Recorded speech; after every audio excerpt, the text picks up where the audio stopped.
ദേവരാഗം രചനാ സംഭാഷണം മൈഥിലി മിത്ര ഭാഗം 86.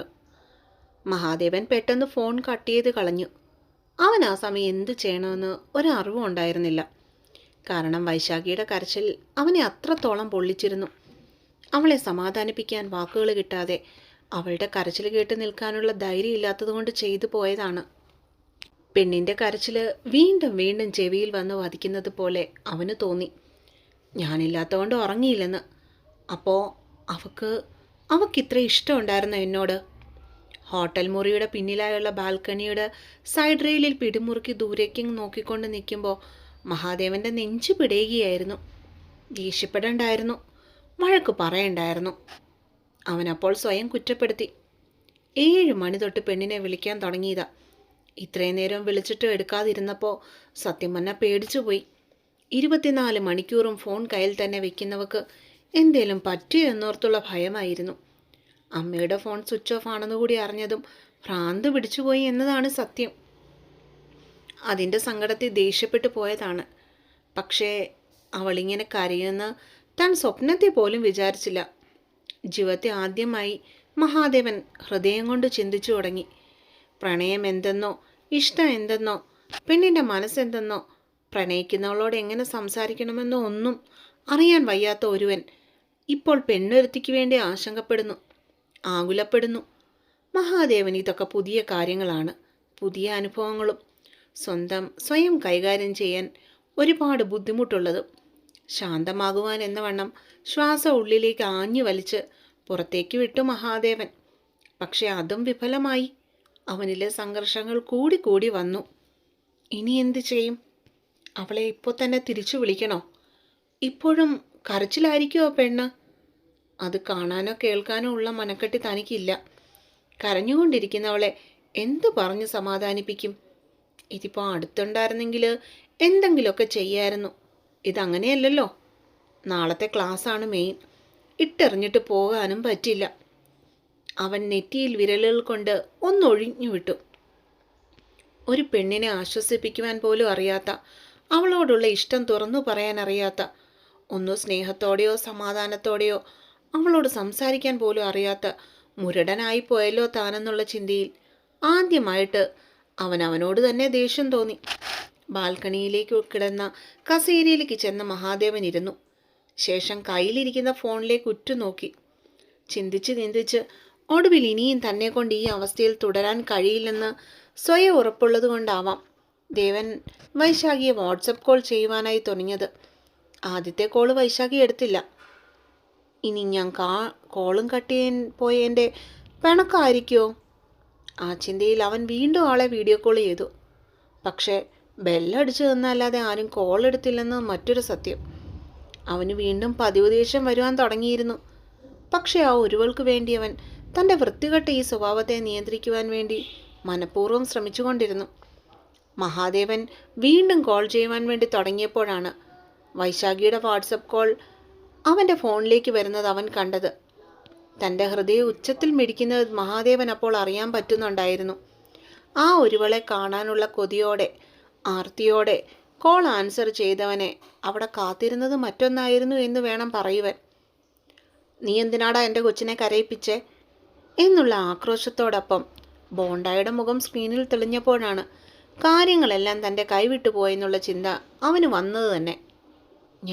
ഞാൻ കരയിപ്പിച്ചില്ല. ആദ്യമായി അവൻ്റെ ശബ്ദത്തിൽ പതറിച്ചയുണ്ടായി. നീ കരയിക്കാതെയാണോടാ എൻ്റെ കൊച്ചിങ്ങനെ കിടന്ന് കരയുന്നേ? പത്മാവതി വീണ്ടും അവന് നേരെ ചാടിക്കടിക്കാൻ ചെന്നു. എൻ്റെ പൊന്നും ബോണ്ടേ, ഞാൻ ആരെയും കരയിപ്പിച്ചില്ല. കുറേ നേരം കൊണ്ട് ഞാൻ ഫോൺ വിളിക്കുന്നു, അവളും എടുത്തില്ല, അമ്മയും എടുത്തില്ല. അതിന്ന് ചോദിച്ചേനാ അവൾ കരഞ്ഞേ. അത്രയും പറഞ്ഞ് പെണ്ണിനെ ഒരു നോക്ക് കാണുവാൻ സ്ക്രീനിൻ്റെ മുക്കും മൂലയെ അവൻ തിരഞ്ഞു. ഇത് ഞാൻ വിശ്വസിക്കണം അല്ലേ? അതിൻ്റെ കരച്ചിലും പടുതിയൊക്കെ കണ്ടിട്ട് നീ പറഞ്ഞത് തൊണ്ട തൊടാതെ വിഴുങ്ങാൻ ഞാൻ അത്ര പൊട്ടിയൊന്നുമല്ല. പത്മാവതി വീണ്ടും ചീറി. ഞാൻ പറഞ്ഞത് സത്യമാണ്. ഞാൻ വേറൊന്നും അവളോട് പറഞ്ഞിട്ടില്ല. ദേഷ്യപ്പെട്ടെങ്കിലും സഭ്യമായ ഭാഷയിലാണ് അവളോട് ഞാൻ സംസാരിച്ചതെന്ന് ഉറപ്പുള്ളത് കൊണ്ട് മഹാദേവൻ വീണ്ടും ആണയിട്ടു. നീ ഇനി കൂടുതലൊന്നും പറയണ്ട, പോയി കിടന്നുറങ്ങാൻ നോക്ക്. അവനോടിടി കൂടുതൽ തർക്കിക്കാനോ സംസാരിക്കാനോ ഒട്ടും താല്പര്യമില്ലാത്തതുപോലെയായിരുന്നു പത്മാവതിയുടെ അപ്പോഴത്തെ സംസാരം. അവൾ എന്തു ചെയ്യുന്നിട്ട്? ബോണ്ട ഫോൺ വെച്ചിട്ട് പോയാലോ എന്നുള്ള പേടിയിൽ ചെക്കൻ ചാടിക്കയറി അങ്ങ് ചോദിച്ചു. അവളിപ്പോൾ എന്നാത്തിനാ? പൊട്ടി വന്ന ചിരി അടക്കി പിടിച്ചുകൊണ്ട് പത്മാവതി അവന് നേരെ കണ്ണുരുട്ടി. ഞാൻ കെട്ടിയ പെണ്ണ്, അവളോട് സംസാരിക്കാൻ എനിക്ക് അവകാശമുണ്ട്. മഹാദേവൻ വീണ്ടും പതിവ് സ്വഭാവത്തിലേക്ക് ഇറങ്ങി. എന്നാലേ ഇന്നിപ്പോൾ അവകാശവും പറഞ്ഞുകൊണ്ട് നീ കെട്ടിയോളോട് സംസാരിക്കണ്ട. വീണ്ടും അവളെ കരയിക്കാനല്ലേ? ഞാൻ ജീവിച്ചിരിക്കുന്നിടത്തോളം കാലം അതിനി നടക്കത്തില്ല. നിനക്ക് അവളോട് വല്ലതും മിണ്ടാനോ പറയാനോ ഉണ്ടെങ്കിൽ വീട്ടിൽ വന്നിട്ട് മതി ഇനി ബാക്കി. ഇങ്ങനെ നടന്ന കൊച്ചുമോനും മോളും ഈ അടുത്ത കാലത്തൊന്നും ഒരുമിക്കില്ലെന്ന് ഉറപ്പുള്ളത് കൊണ്ട് തന്നെ ഓടുന്ന പട്ടിക്ക് ഒരു മുഴം മുമ്പേ എന്ന രീതിയിൽ പത്മാവതി അവനുള്ള കുരുക്കിട്ടു. അങ്ങനെ പറഞ്ഞാൽ എങ്ങനാ? അവൾക്ക് ഫോൺ കൊട്. വൈശാഖിയെ ഒന്ന് കണ്ടില്ലെങ്കിൽ ഭ്രാന്ത് പിടിക്കുക എന്ന അവസ്ഥയിലായിരുന്നതിൻ്റെ മുഖഭാവം പൊടുന്നനെ അങ്ങ് മാറി. അവളെ നിർബന്ധിച്ച് കഴിപ്പിച്ചിട്ട് ലക്ഷ്മി അവളുടെ മുറിയിലേക്ക് കൂട്ടിക്കൊണ്ടുപോയി. അവളിപ്പോൾ ഉറങ്ങിക്കാണും. ഇന്ന് വൈശു കൊച്ചിനെ ഞങ്ങൾ ഒറ്റയ്ക്ക് കിടത്താൻ ഉദ്ദേശിക്കുന്നില്ല, പത്മാവതി കട്ടായം പറഞ്ഞു. അവൾ ഉറങ്ങിയെന്നോ? മഹാദേവൻ്റെ പത്തിക്കിട്ട് കിട്ടിയ ഒന്നായിരുന്നത്. നിനക്കല്ലേ അവളോട് സ്നേഹമില്ലാത്തേ? ഞങ്ങൾക്കങ്ങനെ പറ്റത്തില്ലല്ലോ. അല്ലെങ്കിൽ തന്നെ ഏച്ച് കെട്ടിയ മുഴച്ചിരിക്കുമെന്നാ പഴമക്കാർ പറയുന്നത്. അതിപ്പോൾ നിൻ്റെ കാര്യത്തിൽ ശരിയായി. കെട്ടിയ ചിലവ് കൂടുമെന്ന് പറഞ്ഞ് കല്യാണമേ വേണ്ടെന്ന് വെച്ച് നടന്ന നിന്നെ പിടിച്ച് കെട്ടിച്ച ഞങ്ങളെ പറഞ്ഞാൽ മതി. പാവം ഞങ്ങളുടെ കൊച്ചിൻ്റെ ജീവിതമാ പോയേ. ഫോണിൻ്റെ സ്ക്രീനിൽ കാണുന്ന കണ്ണും മിഴിച്ചു വായും പൊളിച്ചിരിക്കുന്ന മഹാദേവനോട് അത്രയും പറഞ്ഞിട്ട് പത്മാവതി കോള് കട്ട് ചെയ്തു. നീ എന്താടാ കൊച്ചുമോനെ എന്നെപ്പറ്റി വിചാരിച്ച് വെച്ചിരിക്കുന്നേ? ഇതിലും വലിയ പുള്ളിയായ നിൻ്റെ മുത്തശ്ശനെ വരച്ച വരയിൽ നിർത്തിയവളാ ഈ പത്മാവതി. അപ്പോഴാ നീ നിൻ്റെ പൂച്ചാണ്ടി സ്വഭാവം എടുത്തോണ്ട് എൻ്റെ അടുത്ത് വരുന്നത്. പത്മാവതി പൊട്ടിച്ചിരിച്ചുകൊണ്ട് പറയുമ്പോൾ അവരുടെ എതിർവശത്തായി കിടക്കുന്ന സെറ്റിയിലിരുന്ന ലക്ഷ്മിയും വൈശാഖിയും ബോണ്ടയുടെ പ്രകടനം കണ്ട് ഞെട്ടിത്തെറിച്ചിരിക്കുമായിരുന്നു. നീ നോക്കിക്കോടി വൈശു കൊച്ചേ, നിൻ്റെ കണവനില്ലേ ആ മംഗലത്ത് മഹാദേവൻ, അവനിപ്പോൾ മൂടിന് തീ പിടിച്ച പോലെ നിന്നെക്കുറിച്ചോർത്ത് അങ്ങോട്ടും ഇങ്ങോട്ടും വെപ്രളപ്പെട്ട് നടക്കുമായിരിക്കും. നടക്കട്ടെ, ഇന്നത്തോടെ വാല് മുറിയണം ആ പിശുക്കൻ്റെ. അല്ല പിന്നെ. കയ്യിലിരുന്ന വൈശാഖിയുടെ ഫോൺ മുൻപിലത്തെ ടീപ്പോയുടെ മുകളിലേക്ക് വെച്ചുകൊണ്ട് അവർ വീണ്ടും പൊട്ടിച്ചിരിച്ചു. ഇത്രയും വേണമായിരുന്നോ അമ്മേ? ഇപ്പോഴത്തെ ചെക്കൻ്റെ അവസ്ഥ എന്തായിരിക്കുമെന്ന് ചെറിയൊരു ഊഹം ഉള്ളതുകൊണ്ട് തന്നെ ലക്ഷ്മി മെല്ലെ ചോദിച്ചു. ഇത് കുറഞ്ഞു പോയെന്നേ ഞാൻ പറയൂ. അപ്പോൾ തന്നെ മറുപടിയും വന്നു. എന്നാലും ലക്ഷ്മി വീണ്ടും തിരക്കി. ഒരെന്നാലും ഇല്ല. കാര്യം നടക്കണേ ഇച്ചിരി കടുംപിടുത്തമൊക്കെ വേണം. നിൻ്റെ മൂത്ത മോൻ ഇത്തിരി കൊമ്പുണ്ട്. അതൊടിച്ചു കളയാതെ ഒരു രക്ഷയില്ല. നിൻ്റെ മരുമോക്ക് അതിനനുസരിച്ച് നിൽക്കാനുള്ള കഴിവുണ്ടായിരുന്നെങ്കിൽ വേണ്ടില്ലായിരുന്നു. ഇവിടിപ്പോൾ അങ്ങനല്ലല്ലോ. അവൻ എന്തേലും പറഞ്ഞേ ഇരുന്ന് മൂങ്ങിക്കൊണ്ടിരിക്കുന്ന ഇവളെ കൊണ്ട് എന്ത് ചെയ്യാനാ?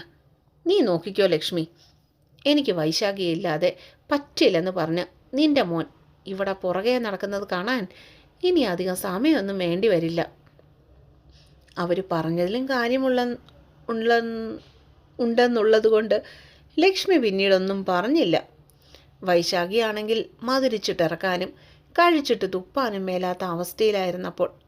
അതേസമയം ബോണ്ട പറഞ്ഞത് അക്ഷരം പ്രതി സത്യമാണെന്ന് തെളിയിച്ചുകൊണ്ട് മൂട്ടിൽ തീ പിടിച്ചതുപോലെ ബാൽക്കണിയിലൂടെ അങ്ങോട്ടും ഇങ്ങോട്ടും നടക്കുകയായിരുന്നു പത്മാവതിയുടെ കൊച്ചുമോൻ. എടി കൊച്ചുവളെ, നിനക്ക് അവനോട് മിണ്ടണമെന്നുണ്ടോടി? അത്താഴം കഴിച്ചു കഴിഞ്ഞ് തനിക്കരികിൽ വന്ന് ഉറങ്ങാൻ കിടക്കുന്ന വൈശാഖിയോട് പത്മാവതി ഇത്തിരി സഹതാപത്തോടുകൂടി തന്നെയാണ് ചോദിച്ചത്. വേണ്ട മുത്തശ്ശി. അവൻ്റെ ശബ്ദം ഒന്ന് കേൾക്കുവാനുള്ള അടങ്ങാത്ത ആഗ്രഹം ഉള്ളിലുണ്ടെങ്കിലും അവൾ അതിനെക്കുറിച്ച് കടിച്ചു പിടിച്ച് സ്വയം നിയന്ത്രിച്ചു. നിനക്ക് നല്ല ദണ്ണം ഉണ്ടെന്ന് എനിക്കറിയാം.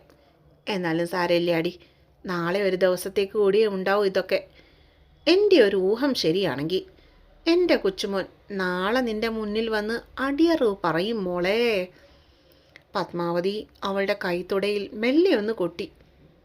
വെറുതെയാ മുത്തശ്ശി, സാറിന് എന്നോട് അങ്ങനെയുള്ള ഒരു സ്നേഹം ഉണ്ടെന്ന് ഒന്നും എനിക്ക് തോന്നുന്നില്ല. ഇഷ്ടമൊക്കെയാ, പക്ഷേ ഇപ്പോഴും എന്നോട് പണ്ടത്തെ പോലെ തന്നെയാണ് പെരുമാറുന്നത്. ചെറിയൊരു ചമ്മൽ ഉള്ളിലുണ്ടെങ്കിലും വൈശു പത്മാവതിയോട് തുറന്നു പറഞ്ഞു. ബെസ്റ്റ്. എൻ്റെ പൊന്നുകുഞ്ഞേ, നീ ഇതെന്തോന്നറിഞ്ഞോണ്ടാ? അവന് നിന്നെ വലിയ കാര്യമാ. അല്ലെങ്കിൽ അവൻ ഏത് നേരം എൻ്റെ കെട്ടിയോളെന്നും പറഞ്ഞുകൊണ്ട് നടക്കുമോ? പത്മാവതി അവളെ തിരുത്തി. എന്തോ മുത്തശ്ശി, എനിക്ക് അങ്ങനൊന്നും തോന്നുന്നില്ല. സാറിന് എപ്പോഴും എന്നോട് ദേഷ്യമാണ്. എൻ്റെ കാര്യങ്ങളൊക്കെ നോക്കൂന്നല്ലാതെ എന്നോട് സ്നേഹത്തോടെ ഒരിക്കൽ പോലും സംസാരിച്ചിട്ടില്ല. ഒരു കൗമാരക്കാരിയുടെ പരിഭവമായിരുന്നത്. അതൊക്കെ നിന്റെ തോന്നലാ കൊച്ചേ. അവന് പണ്ട് നിന്നോട് എങ്ങനെയെന്ന് എനിക്കറിയില്ലേ. ഇപ്പോൾ നീ ഒന്ന് വെച്ചാ എൻ്റെ കൊച്ചുമോന് വലിയ ജീവന. അവനെ എനിക്കറിയാവുന്ന പോലെ അവൻ്റെ അപ്പനും അമ്മയ്ക്കും പോലും അറിയത്തില്ല കൊച്ചേ. ഈ വീട്ടിൽ എല്ലാവരെക്കാട്ടിലും സ്നേഹിക്കാൻ അറിയാവുന്നവനാ എൻ്റെ മഹാദേവൻ. പക്ഷേ അവൻ്റെ മുരടൻ സ്വഭാവം കാരണം ആർക്കും അതൊട്ട് മനസ്സിലാക്കത്തില്ല എന്നേ ഉള്ളൂ. അവൻ്റെ മുത്തശ്ശൻ്റെ സ്വഭാവമാണ് കിട്ടിയിരിക്കുന്നത്. അങ്ങേര് ഇതിലപ്പുറമായിരുന്നു ജീവിച്ചിരുന്നപ്പോൾ. എൻ്റെ കണ്ണു നിറയാൻ സമ്മതിക്കില്ലായിരുന്നു അറിയാൻ. എന്നെ പപ്പിന്നാ വിളിച്ചുകൊണ്ടിരുന്നേ എന്നും പറയായിരുന്നു. എൻ്റെ പപ്പി ചാവുന്നതിന് മുന്നേ ഞാനങ്ങ് പോകുന്നു. ഞാനില്ലാതെ അങ്ങേർക്ക് ഈ ഭൂമിയിൽ ജീവിക്കാൻ പറ്റത്തില്ലായിരുന്നു പറച്ചില്. ആ, അതൊക്കെ ഒരു കാലം. എപ്പോഴും കളിച്ചും ചിരിച്ചും എല്ലാവരെയും ശാസിച്ചുമൊക്കെ നടന്ന പത്മാവതിയുടെ കണ്ണുകളിൽ പൊടുന്നനെ നീര് പൊടിയുന്നത് അവൾ വേദനയോടെ കണ്ടു. മുത്തശ്ശി, വൈശു അവരെ ഇറുക്ക കെട്ടിപ്പിടിച്ചു. ചുമ്മാതാടി കൊച്ചെ, അങ്ങേരെ ഓർക്കുമ്പോൾ എനിക്ക് കുശുമ്പ് വരുന്നതാ. അത് ഞാനില്ലാത്തോണ്ട് സ്വർഗത്തിലിരുന്ന് പിശുക്കി ജീവിക്കുമായിരിക്കും. വൈശുവിൻ്റെ മുഖത്തെ വാട്ടം കണ്ടതും അപ്പോൾ തന്നെ പത്മാവതി വിഷയം മാറ്റി. ആയിരിക്കും മുത്തശ്ശി. അവളും ചിരിച്ചു. ഉറങ്ങിക്കോ കൊച്ചെ, നാളെ വൈകിട്ട് നമുക്ക് റിസപ്ഷൻ ഉള്ളതാ. ഇവിടുന്ന് ഉച്ച കഴിഞ്ഞെങ്കിലും ഇറങ്ങാൻ നോക്കണം. അവളുടെ ചുമലിൽ മെല്ലെ തട്ടിക്കൊടുത്തു പത്മാവതി. മഹാദേവൻ്റെ ചിരിക്കുന്ന മുഖം മനസ്സിൽ കണ്ടുകൊണ്ട് കിടന്നവൾക്ക് ഉറക്കം വരാൻ അധികം സമയമൊന്നും വേണ്ടി വന്നില്ല. അവൾ കണ്ണുകൾ പൂട്ടി സുഖമായിട്ട് ഉറങ്ങി. അതേസമയം ഹോട്ടൽ മുറിയിലെ കട്ടിലിൽ ഉറക്കം വരാതെ തിരിഞ്ഞും മറിഞ്ഞും കിടക്കുകയായിരുന്നു നമ്മുടെ കഥാനായകൻ, ആ ഉരുവളയും മനസ്സിൽ ചിന്തിച്ചുകൊണ്ട്. അപ്പോൾ ഇന്നത്തെ പാട്ട് കഴിഞ്ഞു. അടുത്ത പാട്ടുമായിട്ട് നാളെ വരാം കേട്ടോ. അപ്പോൾ എല്ലാവർക്കും ഗുഡ് നൈറ്റ്.